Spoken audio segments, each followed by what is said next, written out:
Next we're getting ready to reinstall the steering wheel. First thing you need to do is put these wires right through there. And remember that this is going to line up with this hole right here.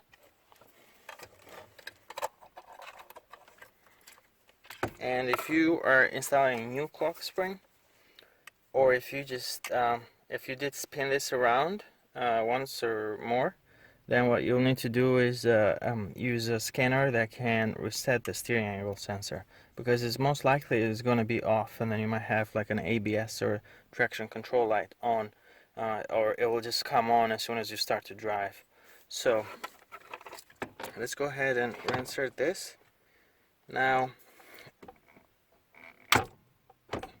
press it in place, but one very important thing is before you remove the steering wheel, you should either look to see if there is marks between this bolt right here and the steering wheel, like there is in this case.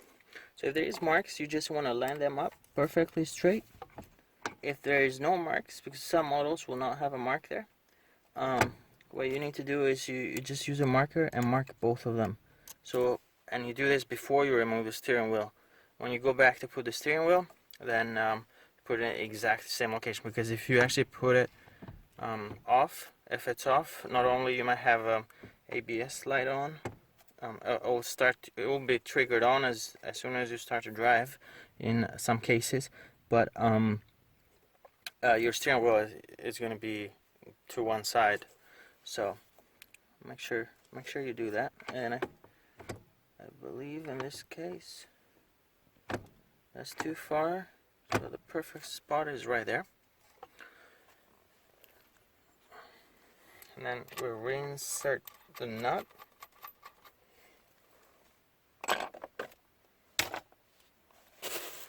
And you want to torque this to 34 Newton meters. So